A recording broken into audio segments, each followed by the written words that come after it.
Hello everyone, welcome back to Adama classes. तो आज हम लोग पढ़ने जा रहे हैं motion in plane. Okay, first lecture. तो सबसे पहले हम लोग देखते हैं कि इसका सिलेबस क्या है, इसमें क्या क्या पढ़ेंगे। ठीक है, तो ये आपका सिलेबस है एनसीईआरटी का। इसमें सबसे पहले हम लोग इसको बेसिकली 3 पार्ट में डिवाइड कर सकते हैं। ठीक है, स्केलर और वेक्टर के बारे में पढ़ेंगे। सबसे पहला पार्ट है वेक्टर स्केलर, जिसके बारे में हम मोशन इन स्ट्रेट लाइन में थोड़ा सा पढ़ चुके हैं। ठीक है, तो इसके बारे में डिटेल से इसमें थोड़ा पढ़ेंगे। इसमें पोजीशन वेक्टर क्या होता है, कितने टाइप के वेक्टर होते हैं। ठीक है, इक्वलिटी वेक्टर क्या होता है, उनका addition, subtraction, multiplication, triangle law, parallelogram law, ये सब इसमें पढ़ेंगे। ठीक है, और टाइप्स ऑफ वेक्टर क्या है। और नेक्स्ट आगे हम पढ़ेंगे इसमें रिलेटिव वेलोसिटी क्या होती है, वेलोसिटी, टाइप ऑफ वेलोसिटी। इसमें रिलेटिव वेलोसिटी के बारे में और मैन और रिलेटिव वेलोसिटी के प्रॉब्लम्स देखेंगे। ठीक है, मैन बोर्ड प्रॉब्लम और रिवर बोर्ड प्रॉब्लम, ये सब। ओके, और नेक्स्ट है लास्ट में हम लोग इसमें सर्कुलर मोशन और एक प्रोजेक्टाइल मोशन, ये दोनों चीज़ इसमें पढ़ेंगे लास्ट में हम। ठीक है, तो टाइप ऑफ मोशन हो जाएगा, type of velocity, uniform acceleration, इन सबसे related motion in plane. Okay, तो स्टार्टिंग वाली क्लास में बताया था कि ये मोशन हमारे 2D और 3D वाले मोशन में आते हैं। 1D मोशन हमने स्ट्रेट लाइन में पढ़ा था। अब तक हम देख रहे थे कि स्ट्रेट लाइन, एक सीधी रेखा में, एक सीधी लाइन में जो मोशंस होते हैं उनको मोशन इन स्ट्रेट लाइन पढ़ते हैं, उसको पढ़ा था। अब इसमें हम लोग 2D मोशन और मोशन इन प्लेन पढ़ेंगे कि प्लेन में क्या मोशन होते हैं। तो इसके लिए सबसे पहले हम लोग स्केलर एंड वेक्टर से स्टार्ट करते हैं। ओके, तो आप लोग जानते हैं कि स्केलर क्या होता है, स्केलर और वेक्टर में डिफरेंस क्या है। जो स्केलर क्वांटिटीज होती हैं वो क्या होता है, उनमें डायरेक्शन नहीं होता। ठीक है, उनमें डायरेक्शन नहीं होता, और वेक्टर में डायरेक्शन होता है। वेक्टर में इसमें डायरेक्शन होता है। दोनों में कॉमन क्या है कि इनमें मैग्नीट्यूड होता है। मैग्नीट्यूड दोनों में, इसमें मैग्नीट्यूड, इसमें मैग्नीट्यूड। इसका मतलब है जो वेक्टर क्वांटिटीज होती हैं उनमें मैग्नीट्यूड के साथ साथ डायरेक्शन भी होता है, जबकि स्केलर में केवल मैग्नीट्यूड होता है। मैग्नीट्यूड का मतलब कोई वैल्यू। ठीक है, कोई वैल्यू। मैग्नीट्यूड का मतलब जैसे वेलोसिटी वेक्टर क्वांटिटी है एग्जाम्पल के लिए, और स्पीड जो है स्केलर क्वांटिटी है।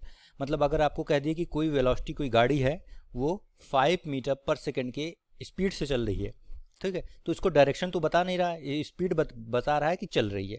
जबकि वेक्टर में अगर वेलोसिटी दी गई हो तो उसको बताना पड़ेगा कि इस डायरेक्शन में चल रही है। ठीक है, कि 5 मीटर पर सेकेंड की स्पीड से, वेलोसिटी से ईस्ट डायरेक्शन या वेस्ट डायरेक्शन में चल रही। तो वेलोसिटी क्या होती है, ये वेक्टर क्वांटिटी होती है। स्केलर में और जैसे क्वांटिटी कौन सी है, एग्जाम्पल के लिए वर्क। ठीक, वर्क ले लीजिए। तो वर्क आप जब कहते हैं कि आप कहीं मान लो ये कोई मान लो दीवार है, आप इसको धकेल रहे हैं। ठीक है, यहाँ पे कोई फोर्स लगा रहे हैं। ठीक है, फोर्स लगा के तो यह थोड़ी कहा जाएगा कि इस दिशा में इतना कार्य किया। ठीक है, या वर्क किया हमने, ये 5 जूल वर्क किया। ठीक है, बस हम कहते हैं कि इसको धकेलने में हमने कितना वर्क किया, 5 जूल वर्क किया। तो इसमें वर्क के लिए डायरेक्शन की जरूरत नहीं होती, इसलिए इसे क्या कहते हैं, इन सब क्वांटिटीज को क्या कहा जाता है, स्केलर क्वांटिटी कहा जाता है। ठीक है, अब इसमें वेक्टर और स्केलर में, अब बेसिकली इस वाले चैप्टर में हम लोग वेक्टर की प्रॉपर्टीज पढ़ेंगे। ठीक है, क्योंकि जो स्केलर है उनमें तो मैग्नीट्यूड है तो वो स्केलर हो गई, बाकी जो डायरेक्शन है अगर, तो उसको हम लोग वेक्टर कह देते हैं। नेक्स्ट हमारा आता है कि वेक्टर रिप्रेजेंटेशन कैसे होता है। तो हमेशा वेक्टर को कैसे दिखाया जाता है, एक एरो से दिखाया जाता है। ठीक है, और ये एरो इसकी डायरेक्शन दिखाती है। ठीक है, तो जैसे जैसे बना होगा तो ये क्या दिखाता है, इसका डायरेक्शन। ठीक है, तो जिस दिशा में हमारी एरो हो उधर उसका वो डायरेक्शन होता है। ठीक है, और जो हमारा मैग्नीट्यूड हो, सपोज वेलोसिटी गिवन हो, तो अगर ऐसे मॉड में लिखते हैं तो ये क्या होता है, हमारा मैग्नीट्यूड होता है या वैल्यू होती है, रिजल्ट या आंसर, मैग्नीट्यूड बोलते हैं इसे। ठीक है, और वेलोसिटी के ऊपर हम लोग ऐसे वेक्टर लगा दें, एक एरो लगा दें, तो ये हमें क्या कहता है, वेलोसिटी वेक्टर कहा जाता है, और ये एरो एक डायरेक्शन दिखाती है। सपोज आपने कह दिया कि एक गाड़ी है जो 5 या 10 किलोमीटर पर आवर की स्पीड से ईस्ट डायरेक्शन में चल रही है, ईस्ट में। ठीक है, ये ईस्ट में चल रही, तो आप कैसे दिखाएंगे, ईस्ट इस डायरेक्शन में होगा तो ऐसे एरो से, और ये 10 किलोमीटर पर आवर हो जाएगा। ओके, जो वेक्टर हमारा होता है, जो मतलब वेक्टर की लेंथ होती है, सपोज ये वेक्टर है, इसकी जो लेंथ होती है यहाँ से यहाँ तक, ठीक है, इसकी लेंथ क्या दिखाती है, उस वेक्टर का मैग्नीट्यूड रिप्रेजेंट करती है, इसका मैग्नीट्यूड बताती है। ठीक है, सपोज आपको ये 10 किलोमीटर कह दिया तो ये आपका कितना हो जाएगा, ये 10 हो जाएगा। आप कहेंगे कि यहाँ पे अगर मान लो कोई वेलोसिटी हमें फोर्स दे दिया, फोर्स भी हमारा क्या हम जानते हैं, वेक्टर क्वांटिटी है। ठीक है, अब कह दिया कि किसी बॉडी पे हम 100 न्यूटन का फोर्स लगाएंगे, तो 100 तो बहुत बड़ा वैल्यू है, कैसे डिफाइन करेंगे, तो क्या करेंगे, हम इसको छोटा बड़ा अपने हिसाब से कह सकते हैं। एक हमने एरो बनाया और कह दिया हमने ये हमारा 100 न्यूटन है, ठीक है, अब आप कहेंगे इसके हिसाब से, अब स्केल हमने डिसाइड कर लिया तो इसके हिसाब से हम इसको अब हम छोटा बड़ा कर सकते हैं स्केल। ठीक है, अब दूसरा कह दे कि दूसरा फोर्स 50 न्यूटन का लग रहा है तो इसके आधा एरो बनाइए तो ये 50 न्यूटन का हो जाएगा। तो इसके स्केल के हिसाब से आप छोटा और बड़ा कर सकते हैं। तो इसकी एक प्रॉपर्टी भी होती है कि किसी भी, अगर मान लो वेक्टर कोई ए है, ठीक है, और किसी लैम्डा से मल्टीप्लाइड है, लैम्डा कोई क्वांटिटी है और लैम्डा जो है पॉजिटिव होना चाहिए, धनात्मक होना चाहिए। ठीक है, तो यहाँ पे अगर पॉजिटिव है तो ये लैम्डा जो है बाहर आ सकता है। ठीक है, ये वेक्टर से ये वेक्टर हमारा, इसको बाहर मल्टीप्लाई कर सकते हैं, तो जितना मतलब अंदर होगा बाहर वो वेक्टर के बाहर आ सकता है। ठीक है, और ये उस स्केल में छोटा या बड़ा हो सकता है। ठीक है, इसका थोड़ा सा हम लोग देख लेते हैं पे शिफ्टिंग। ठीक है, क्योंकि शिफ्टिंग की आगे हम लोग जरूरत पड़ेगी हमें जब हम पढ़ेंगे एडिशन और सब्ट्रैक्शन। तो शिफ्टिंग में क्या है, पैरेलल शिफ्टिंग क्या है कि अगर कोई वेक्टर आपको सपोज ऐसे दिया है, ये कोई वेक्टर दिया है, सपोज वेक्टर ये है। ठीक है, तो अगर जिस डायरेक्शन में गिवन है उसी डायरेक्शन में आप इसको पैरेलली शिफ्ट कर सकते हैं। ठीक है, बस इसके डायरेक्शन को चेंज नहीं करना। तो यहाँ से अगर ये वेक्टर है तो इसको आप यहाँ पे ला सकते हैं। ठीक है, लेंथ ना ही डायरेक्शन चेंज करना है, तो ये आप लिख सकते हैं कि ये दोनों वेक्टर आपस में बराबर होंगे। कहीं भी शिफ्ट कर सकते हैं, बस इसकी डायरेक्शन आपको चेंज नहीं करना है। सपोज एक वेक्टर ऐसे है, ठीक है, आप उसको उठा के यहाँ ला सकते हैं। ठीक है, ये शिफ्टिंग पैरेलल शिफ्टिंग बोलते हैं इसको, और इसको हम लोग आगे पढ़ेंगे तो ज़्यादा अच्छे से समझ में आएगा। इसको बोलते हैं पैरेलल शिफ्टिंग। ठीक है, ये इसकी प्रॉपर्टी होती है वेक्टर की। थोड़ा टाइप अब वेक्टर देख लेते हैं। वेक्टर बहुत सारे टाइप के होते हैं, इसमें से मैंने ये नाम लिखे हैं आपको। ठीक है, सबसे पहला हमारा है equal and inequal vector. Equal vector क्या होंगे, जैसे वेक्टर की डिफिनीशन आपने पढ़ी है कि जिसमें मैग्नीट्यूड और डायरेक्शन दोनों हो। तो इक्वल वेक्टर, सपोज अगर वेक्टर ए है, कोई ऐसे गिवन है, ए वेक्टर है, ठीक है, और इसका अब नीचे हमने एक वेक्टर और बना दिया वेक्टर बी। ठीक है, और अगर हमें गिवन है कि वेक्टर ए का मैग्नीट्यूड बराबर है वेक्टर वी के, ठीक है, और इनकी डायरेक्शन भी सेम है, तो इन वेक्टर्स को क्या कहा जाएगा, इनको कहा जाता है इक्वल वेक्टर। मतलब जिनकी magnitude as well as direction should be equal. ठीक है, तो इक्वल वेक्टर के मैग्नीट्यूड एंड डायरेक्शन जो है क्या होनी चाहिए, सेम होनी चाहिए। जिनके डायरेक्शन सेम और मैग्नीट्यूड सेम हो उनको क्या कहते हैं, इक्वल वेक्टर्स कहा जाता है। ठीक है, और अनइक्वल में सिंपल सी बात है, जिनके मैग्नीट्यूड कोई भी एक जो है बराबर ना हो। ठीक है, सपोज ए एंड बी के मैग्नीट्यूड बराबर हो, लेकिन बी को हम ऐसे कुछ दिखा दें। ठीक है, वी की डायरेक्शन हमने ऐसे दिखा दी। ठीक है, तो ए और बी यहाँ पे इक्वल नहीं होंगे। इस केस में वेक्टर ए जो है इक्वल नहीं होगा वेक्टर वी के, क्योंकि भले इनका मैग्नीट्यूड इक्वल हो लेकिन इनका डायरेक्शन, चूंकि हम कहेंगे कि इनका डायरेक्शन सिंस डिफरेंट है, तो इसलिए ये वेक्टर इक्वल नहीं है। तो ध्यान देना, हमेशा वेक्टर तभी इक्वल होंगे जब उनका मैग्नीट्यूड और डायरेक्शन दोनों इक्वल हो, दोनों कंडीशन फुलफिल होनी चाहिए। ठीक है, किसी एक कंडीशन पे ये बराबर नहीं होंगे। ठीक है, तो दोनों के दोनों तभी इक्वल होंगे जब मैग्नीट्यूड एंड डायरेक्शन सेम हो। पैरेलल वेक्टर ये हैं, आप देख सकते हैं कि जिनके एंगल सेम हो, ये दोनों वेक्टर आपके क्या होंगे, पैरेलल होंगे, कि मतलब जिनके लिए एंगल दोनों के सेम है। और ए और बी इस केस में, इसको मैं बी डैश कह देता हूँ, ये आपका क्या है, एंटी पैरेलल है, कि जिनके जो है डायरेक्शन एंगल अलग हो या डायरेक्शन अलग हो। ठीक है, तो parallel vector anti parallel vector हो गए। कोप्लेनर वेक्टर क्या होते हैं, कोप्लेनर वेक्टर होते हैं जो सेम प्लेन में हो। ठीक है, कोप्लेनर का को का मतलब सेम होता है, सेम प्लेन में जो होते हैं वेक्टर। ठीक है, सेम प्लेन। अब ये देख लीजिए कि कोई भी दो वेक्टर हैं, एनी टू वेक्टर हमेशा जो है कोप्लेनर होते हैं। Any two vector always coplanar. ठीक है, एनी टू वेक्टर जो है हमेशा क्या होते हैं, कोप्लेनर होते हैं। ठीक है, क्योंकि कोई भी अगर आप दो वेक्टर ड्रॉ करेंगे, सपोज एक वेक्टर ये है, एक वेक्टर ये है, ठीक है, तो ये हमेशा जो है क्या होगा, एक ही प्लेन में होंगे। लेकिन अगर थर्ड वेक्टर आपने ड्रॉ किया तो वो उसकी डायरेक्शन अलग हो सकती है, उसका प्लेन अलग हो सकता है। इसलिए तीन वेक्टर हमेशा जरूरी नहीं है कि एक प्लेन में हो भी सकते हैं, नहीं भी हो सकते हैं, लेकिन ऑलवेज नहीं हम वहाँ पे कह सकते हैं। लेकिन ऑलवेज कब होगा, जब कोई भी दो वेक्टर हों वो हमेशा क्या हो सकेंगे, को प्लेनर होंगे। कॉनकरेंट का मतलब क्या होता है कि जब एक ही किसी सेम पॉइंट से जाए। कॉनकरेंट से मतलब है कि सेम पॉइंट से जाने वाले, सेम पॉइंट से जाने वाले। ठीक है, जाने वाले। ठीक है, जब एक ही पॉइंट से जाएं, मतलब ये जनरली क्या होता है, कॉनकरेंट का केस हम आता है जब फोर्स के केस में। ठीक, जब हम फोर्स कर पढ़ते हैं तो कॉनकरेंट को ज़्यादा है। क्या एग्जांपल देखिए कि मान लो एक हमने कह दिया कि किसी पॉइंट पे हम ये फोर्स लगा रहे हैं F1। ठीक, इस डायरेक्शन में हमने, इस डायरेक्शन में किसी दूसरे आदमी ने फोर्स लगा दिया इस डायरेक्शन में F2। ठीक है, तो ये वो पॉइंट है, इसी पॉइंट पे इसको खींच रहे हैं इस दिशा में। इस डायरेक्शन में।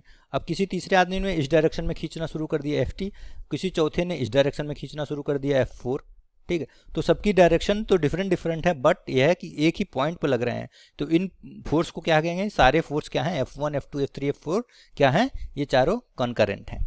ओके, नेक्स्ट हमारा है जीरो वेक्टर। जैसा इसका नाम है, जीरो मतलब जिसका मैग्नीट्यूड जीरो हो, ठीक है। तो अगर वेक्टर v का मैग्नीट्यूड जीरो है तो इसको क्या कहेंगे, जीरो वेक्टर कहा जाता है, ठीक है। वेक्टर इसको जीरो केवल नहीं करेंगे, मैग्नीट्यूड जीरो है तो वेक्टर अगर क्वांटिटी है तो हमेशा उसको जीरो वेक्टर कहा जाता है। और जीरो वेक्टर जो है कि कोई भी डायरेक्शन ले सकता है, ये एनी डायरेक्शन, ओके। क्योंकि हमारा जब इसकी वैल्यू जीरो है तो वेलोसिटी जैसे सपोज 0 मीटर पर सेकेंड है तो डायरेक्शन का कुछ पता नहीं, तो ये कोई भी डायरेक्शन ले सकता है, ईस्ट वेस्ट नॉर्थ साउथ कुछ भी कह सकते हैं, ठीक है। तो ध्यान देना, हमसे क्वेश्चन पूछ सकता है कि जीरो वेक्टर की डायरेक्शन क्या होती है, तो जीरो वेक्टर कोई भी डायरेक्शन ले सकता है, ठीक है। यूनिट वेक्टर का मतलब है कि जिसका मैग्नीट्यूड की वैल्यू 1 हो, ठीक है। मैग्नीट्यूड अगर 1 हो तो उसको क्या कहा जाता है, उसको कहा जाता है यूनिट वेक्टर। यूनिट वेक्टर में आप लोग पढ़ते हैं आई कैप, जे कैप एंड के कैप, ये तीनों यूनिट वेक्टर होते हैं।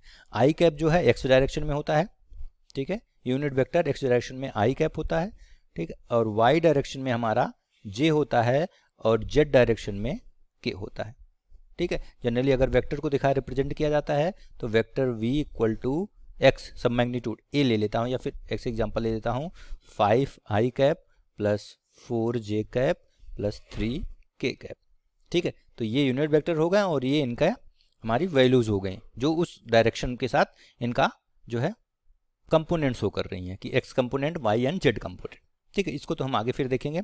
नेक्स्ट हमारा है पोजीशन एंड डिस्प्लेसमेंट वेक्टर, ठीक है। पोजीशन वेक्टर क्या होते हैं, पोजीशन वेक्टर के लिए हमारा हम लोग कोऑर्डिनेट सिस्टम से इसको देखेंगे। तो ये हमारा x एक्सिस है, ये y एक्सिस है, ठीक है। पोजीशन वेक्टर को डिफाइन करने के लिए हमेशा एक रेफरेंस पॉइंट चाहिए होता है। तो मान लो ये हमारा रेफरेंस है, ठीक है, ये ओरिजिन है। तो ओरिजिन से अगर मान लो कोई वेक्टर है जो कि यहाँ से, ये सपोज एक वेक्टर है जिसके मैग्नीट्यूड हमारा जो है ये पॉइंट P तक जाता है, OP जो है एक वेक्टर है, OP इज ए वेक्टर, ठीक है। तो OP को, ये इसका मैग्नीट्यूड क्या है, R है, ठीक है। तो R को क्या बोला जाता है, या OP को बोला जाता है पोजीशन वेक्टर, ठीक है। इसको बोला जाता है पोजीशन वेक्टर। मतलब कोई भी वेक्टर जिसके लिए हमारा एक रेफरेंस पॉइंट की जरूरत होती है, जो हमारा रेफरेंस पॉइंट या ओरिजिन से होके जाता है, उसको क्या बोला जाता है, पोजीशन वेक्टर बोला जाता है, ठीक है। अब सपोज एक और हमारा दूसरा जो है, एक दूसरा वेक्टर है वो कुछ ऐसे है, ठीक है। अब इसका मैग्नीट्यूड r डैश है, पोजीशन वेक्टर ये r डैश है, ठीक है, ये p डैश तक जाता है। तो अब इन दोनों को इसके टेल से, इसके हेड से इसके हेड तक अगर हम इसको मिला दें, ठीक है, इन दोनों को ऐसे मिला दें तो p से p डैश जो होता है, p से p डैश, कोई ऑब्जेक्ट p से p डैश जाता है तो इसको क्या कहते हैं, इसको कहा जाता है डिस्प्लेसमेंट वेक्टर, ठीक है। इसको डिस्प्लेसमेंट वेक्टर कहा जाता है। इसको दूसरी तरह समझते हैं अच्छे से। इसको सपोज कोई हमारा वेक्टर है, कोऑर्डिनेट सिस्टम में देखते हैं कि कोई वेक्टर है, ठीक है, ये एक्स एक्सिस है, ये वाई, ठीक है। कोई वेक्टर सपोज वेक्टर है, ये यहाँ से यहाँ पे जा रहा है, ठीक है। तो ओरिजिन के अलावा अगर ड्रॉ करते हैं तो ये हमें क्या कहलाता है, ओ पी जो है इस समय क्या कहलाएगा, इसको हम बोलेंगे डिस्प्लेसमेंट वेक्टर, ठीक है। तो कोई आदमी को ओ से पी जाना है, ठीक है, तो ओ से पी आदमी कैसे जा सकता है, ऐसे आके ऐसे भी जा सकता है और यहाँ से घूमते हुए ऐसे भी जा सकता है, या ऐसे जाए ऐसे जाए ऐसे जाए फिर ऐसे जाए, ठीक है, पहुँचेगा लास्ट में पी तक ही। तो ये तो हमारा अलग अलग जो है क्या हो, हमारा डिस्टेंस कवर करके जा रहा है, बट हमारा डिस्प्लेसमेंट क्या होगा, ओ से पी तक होगा। तो इसको जब वेक्टर फॉर्म में रिप्रेजेंट करेंगे, जैसे मैंने आपको पढ़ाया भी था डिस्प्लेसमेंट और डिस्टेंस में, तो ओपी को क्या बोलेंगे, ओपी को बोला जाएगा यहाँ पे डिस्प्लेसमेंट वेक्टर, ओके। नेक्स्ट है हमारा मल्टीप्लिकेशन ऑफ वेक्टर। मल्टीप्लिकेशन मतलब अभी मैंने बताया कि किसी भी अगर हमारा नंबर से अगर मल्टीप्लाई करें, सपोज लैम्डा है, किसी वेक्टर से मल्टीप्लाई हो रहा है, तो इस नंबर को हम लोग बाहर ले सकते हैं, ठीक है। तो वो इसको ऐसे इफेक्ट करता है। सपोज अगर गिवन है कि 5a वेक्टर जो है गिवन है, ओके, ये गिवन है, तो इसको 5 को हम लोग बाहर ले सकते हैं और वेक्टर a के बराबर होगा, ठीक है। इसको ऐसे समझते हैं वेक्टर के फॉर्म में कि सपोज अगर ये वेक्टर है a, ये गिवन है वेक्टर a, ओके, तो हमसे पूछ रहा है 2a अगर हमें ड्रॉ करना है तो क्या हो जाएगा, मैंने आपको अभी बताया भी था कि अगर इसके समान वेक्टर बनाना है आपको तो क्या होगा, इसका मैग्नीट्यूड 2 टाइम्स हो जाएगा लेकिन डायरेक्शन चेंज नहीं होगी।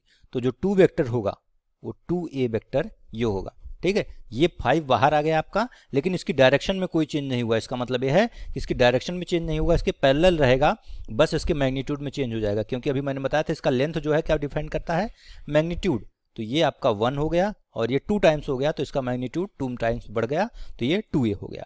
तो मैग्नीट्यूड सेम रहेगा, डायरेक्शन सेम, अपना इसकी डायरेक्शन सेम रहेगी, मैग्नीट्यूड 2 टाइम्स हो जाएगा, ठीक। अब हमसे कहता है कि -a ड्रॉ करना है, तो -a क्या हो जाएगा, -a में क्या हो जाएगा, देखिए -a की जो है डायरेक्शन अब इसमें यहाँ पे चेंज हो जाएगी, -a। तो अगर a इस दिशा में है, डायरेक्शन में है, तो -a की डायरेक्शन जस्ट इसके उल्टा हो जाएगा, ठीक है। मतलब है कि अगर हमारा a इधर है वेक्टर, तो -a की डायरेक्शन इधर हो जाएगी, ठीक है। हमेशा ध्यान दे रहा कि हमारा एंगल चेंज नहीं होगा, केवल उसका क्या होगा, डायरेक्शन चेंज हो जाएगा, जस्ट अपोजिट हो जाएगा, ठीक है। और -1.5 टाइम्स कर दें या 2 टाइम्स कर दें तो -2a हो जाएगा ये, ठीक है। डायरेक्शन चेंज नहीं होगी, बस इसका मैग्नीट्यूड चेंज हो जाएगा, जो कि इसके एरो की लेंथ को डिफाइन करता है। नेक्स्ट टॉपिक हम इसमें देखेंगे एंगल्स बिटवीन वेक्टर, ठीक है। तो एंगल अगर किसी दो वेक्टर के बीच में अगर डिफाइन करना हो तो आपको याद रखना है एक चीज, हेड टू हेड और टेल टू टेल। क्या मतलब है इसका, आपको बताते हैं, ठीक है।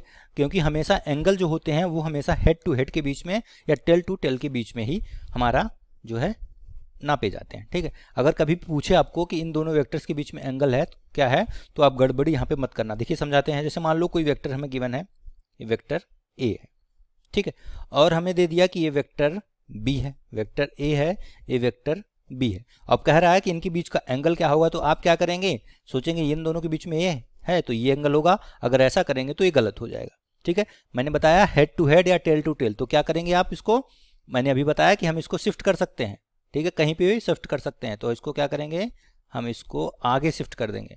इसका एंगल और मैग्नीट्यूड नहीं बदलना चाहिए, तो इसको हम ऊपर भी शिफ्ट कर सकते हैं। मैंने आपको पहले ही बताया कि यहाँ शिफ्ट कर सकते थे, ठीक है।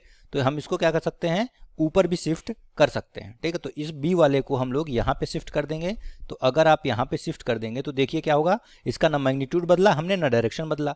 तो ऊपर नीचे आगे पीछे कहीं भी शिफ्ट कर सकते हैं, ठीक है। बस मैग्नीट्यूड और डायरेक्शन नहीं चेंज होनी चाहिए। अब देखिए क्या हुआ, वेक्टर ए का टेल ये है, वेक्टर बी का टेल ए है, तो दोनों को टेल से टेल मिल गए। तो अब ये जो एंगल होगा, ये थीटा सपोज 30 एंगल है, 30 डिग्री, तो ये 30 डिग्री आपका दोनों वेक्टर्स के बीच का एंगल होगा। जबकि ये अगर बताते तो 150 डिग्री होता, ये आपका गलत होगा, 150 नहीं होगा, क्या होगा, 30 डिग्री होगा। और एग्जांपल देखते हैं, सपोज आपका ये दिया है और ये दिया है, वेक्टर ए वेक्टर बी दिया, यहाँ तो टेल से टेल पहले से मिले हुए हैं, तो ये क्या हो जाएगा, थीटा आपका 90 डिग्री। दोनों वेक्टर्स के बीच में कितना एंगल हो गया, 90 डिग्री, ठीक है। और कोई एग्जांपल हो, सपोज हमें वेक्टर ए ये दिया है और वेक्टर बी ऐसे कुछ देख लेते हैं, सपोज ऐसे मान लेते हैं ये हमारा वेक्टर ए है, ठीक है, ये वेक्टर बी है, ठीक है।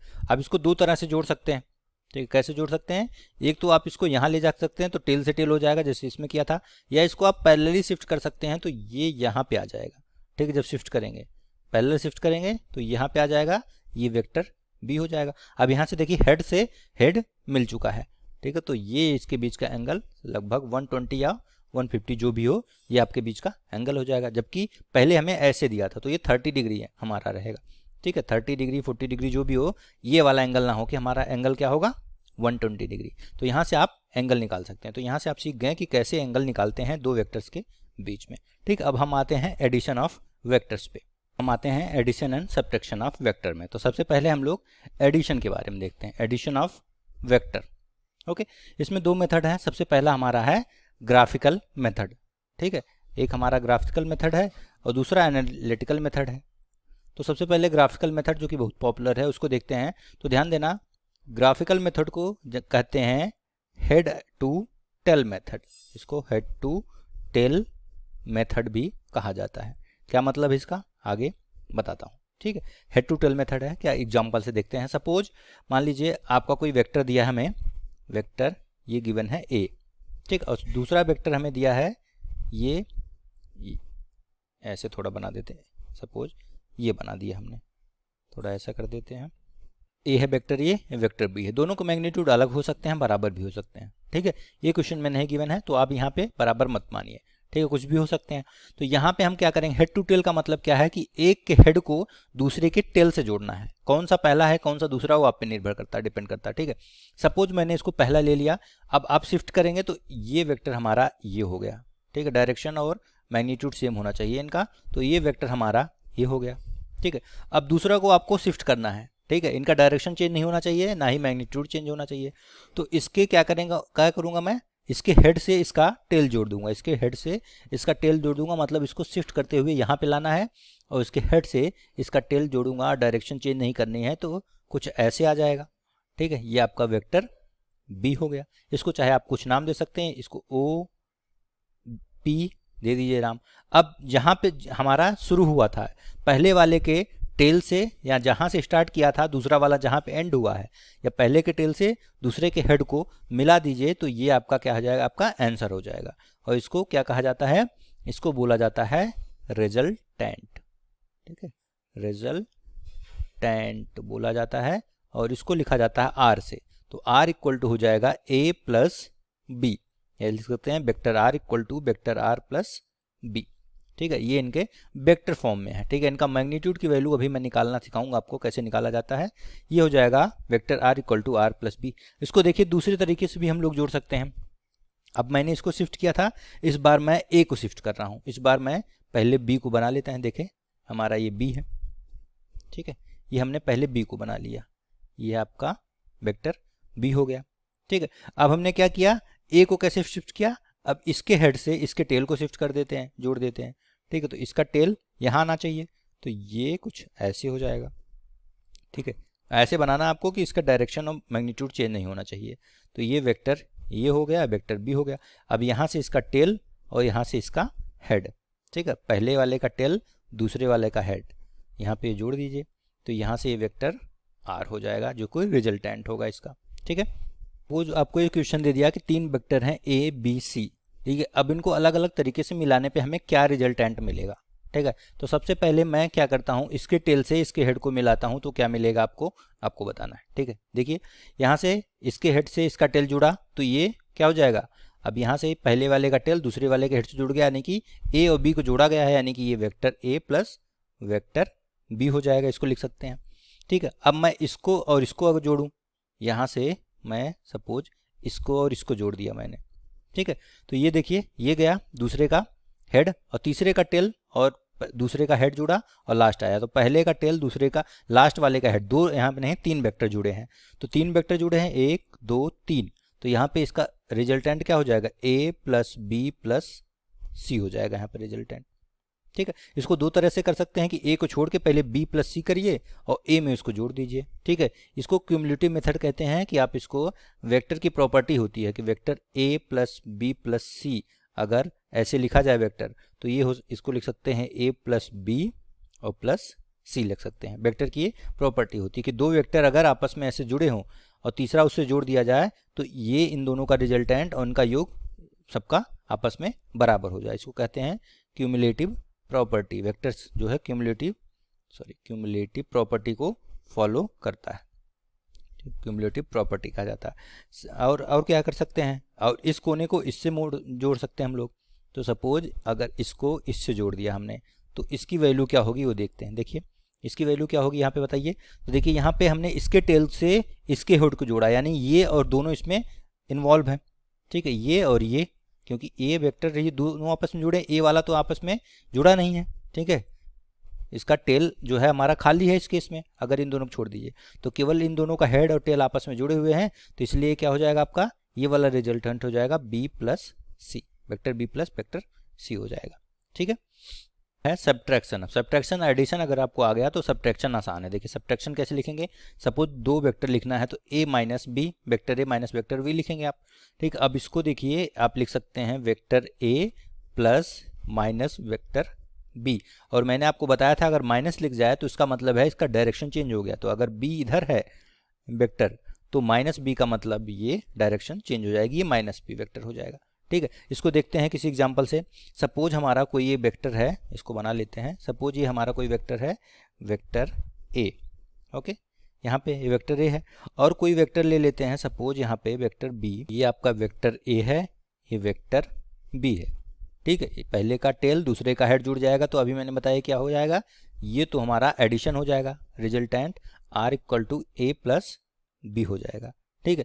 लेकिन हमें सब्ट्रैक्ट करना है, तो बी को माइनस बी कैसे करेंगे, इसका डायरेक्शन चेंज कर दें, ये इधर जा रहा है तो इसका डायरेक्शन इधर हो जाएगा, कुछ ऐसे, ये हो जाएगा आपका माइनस बी।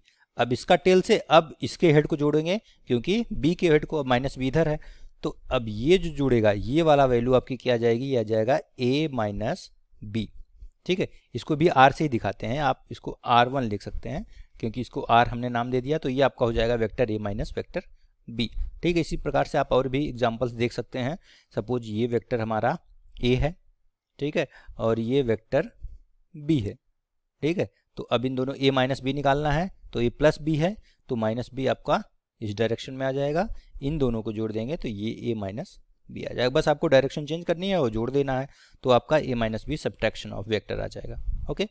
अब नेक्स्ट हमें एनालिटिकल मेथड पढ़ना है, लेकिन उसके पहले थोड़ा सा हम इसकी प्रॉपर्टी पढ़ लेते हैं, ठीक है। वेक्टर की प्रॉपर्टी जैसे मैंने आपको यूनिट वेक्टर के प्रॉपर्टी में बताया था, ठीक है। सपोज आपको एक कोई वेक्टर दिया है, ये हमारा एक्सिस एक्स है, ठीक है, और ये वाई एक्सिस है। एक वेक्टर है जो कि इसके वर्जिन से, इसके मूल बिंदु से क्या है, थीटा कोण बना रहा है, थीटा एंगल प्रोजेक्ट कर रहा है, ये आपका वेक्टर ए है, और ये एक्स एक्सिस के इसका एंगल कितना है, थीटा है, ओके। और वेक्टर ए जो है, इसको हम लिख सकते हैं एक्स एक्सिस में कितना कोऑर्डिनेट कट कर रहा है, यहाँ पे इतना पार्ट, ये हो जाएगा आपका, इसको लिख सकते हैं ए x I cap plus A Y J cap, ठीक है। ये वाला पार्ट जो होगा, इतना पार्ट जो आपका, ये होगा ए एक्स, ठीक है, और y में जो होगा पार्ट, ये होगा ए Y, okay.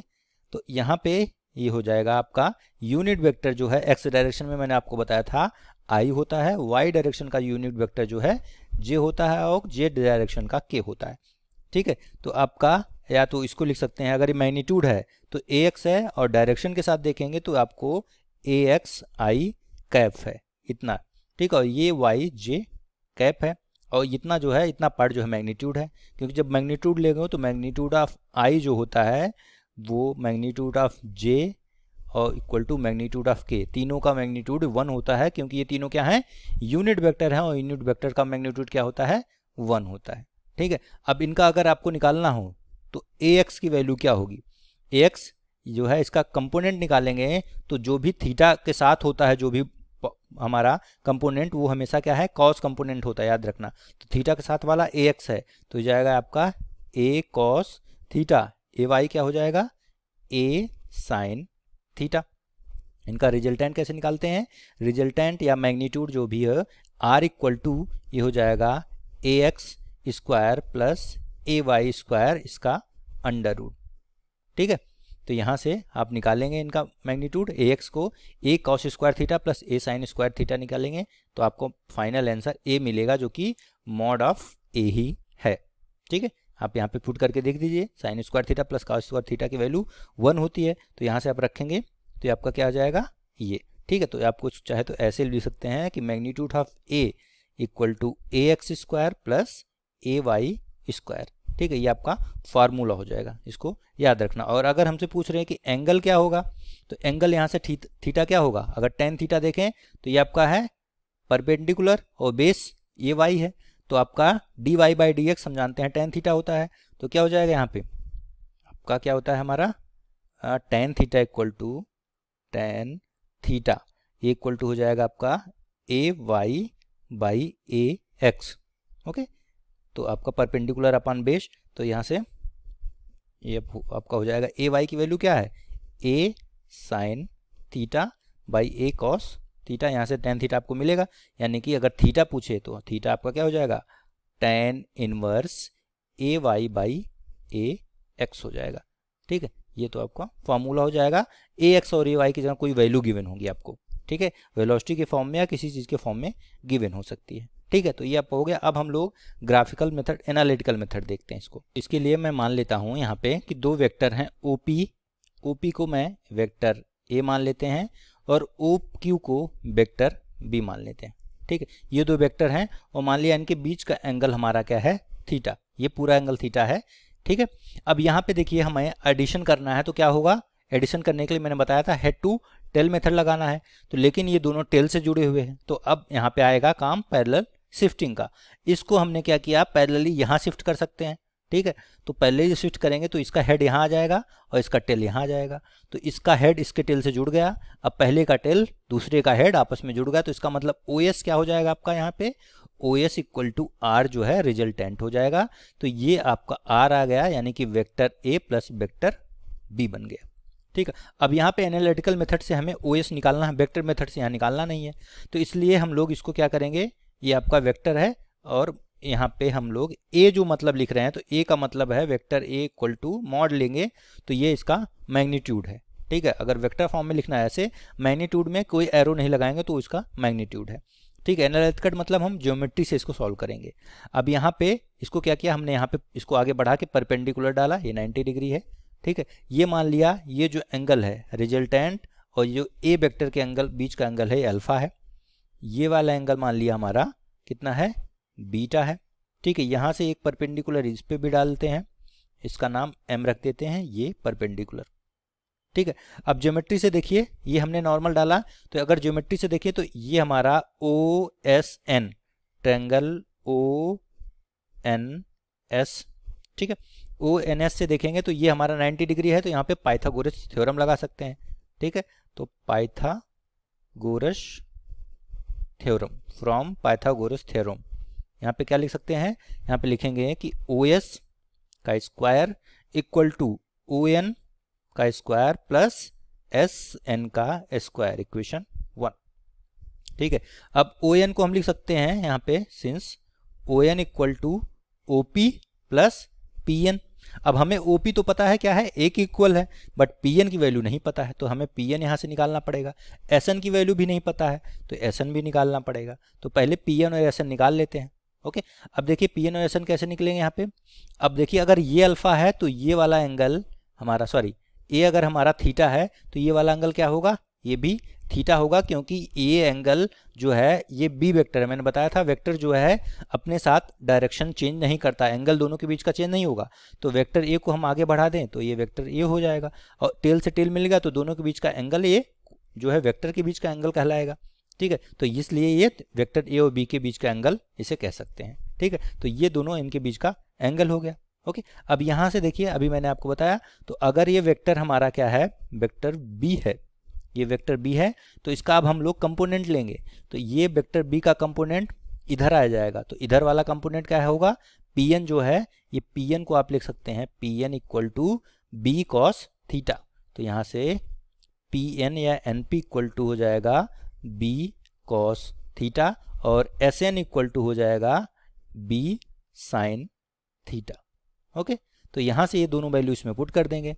So from equation 1, ठीक है। OS क्या है, OS हमें निकालना है, तो OS को मैं R लिख देता हूँ, तो R square equal to ON, ON हो जाएगा OP plus PN, OP plus PN का होल स्क्वायर प्लस SN का होल स्क्वायर। यहाँ पे वैल्यू पुट करते हैं, R square equal to OP, OP की वैल्यू क्या है, OP हमें पहले से पता है A है, तो हो जाएगा A प्लस PN हमारा है B cos थीटा, इसका होल स्क्वायर, और SN है B sin थीटा।